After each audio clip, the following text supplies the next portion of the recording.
विधानसभा उपचुनाव मिल्कीपुर जो मर्यादा पुरुषोत्तम राम की नगरी में आता है, मिल्कीपुर विधानसभा क्षेत्र। आज मतगणना शुरू है। मुझे चिरतुल्य मतदाताओं पर, प्रभु श्री राम की कृपा पर, हनुमान जी की कृपा पर, माँ सरयू माई की कृपा पर और हमारे नेता माननीय अखिलेश यादव जी की कृपा पर यकीन और विश्वास के साथ मैं कह सकता हूं और कह रहा हूं कि भारतीय जनता पार्टी ने यूं तो बेईमानी का पूरा रिकॉर्ड तोड़ दिया गया।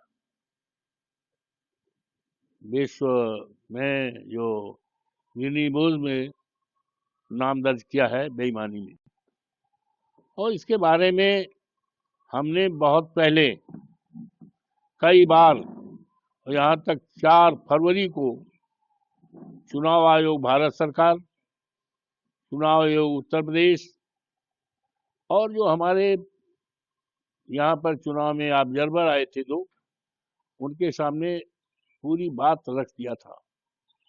एक एक अक्षर उन्होंने पढ़ा और जो जो शिकायतें और संभावनाएं थी जिनके बारे में मैंने उनको पूरी तरह से, और यहाँ के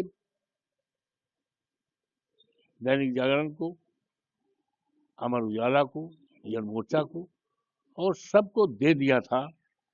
और चुनाव जब हो रहा था तो जिन जिन शिकायतों पर, संभावनाओं पर मैंने दिया था, वो सारी हमारी शिकायतें, संभावनाएं पूरी तरह से उस समय साबित हो रही थी। जिस समय बूथों पर भारतीय जनता पार्टी के गुंडे कैप्चर कर रहे थे, यहाँ तक पीठासीन अधिकारी बटन दबा रहे थे, इसकी शिकायतें दिया। लेकिन उन शिकायतों पर जो ऑब्जर्वर आए थे, अटेंड करते थे जरूर, हाँ जी करते करते, लेकिन कुछ नहीं किया और पूरी तरह से लूटपाट किया गया। इसके बावजूद भी भारतीय जनता पार्टी हारेगी।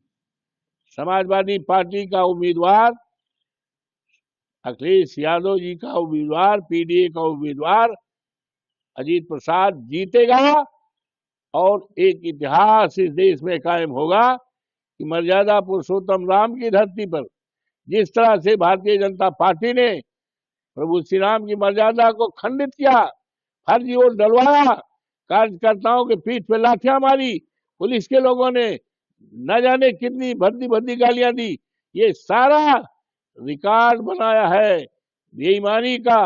और अफसोस है कि चुनाव आयोग पूरी तरह से खामोश रहा। ऐसा लग रहा था चुनाव आयोग भी सरकार के दबाव में आया है। जिस तरह से यहाँ के अधिकारी चुनाव में दबाव में आकर योगी जी ने जो कहा था चुनाव जिताने का, समाजवादी पार्टी को हराने का, वही काम किया।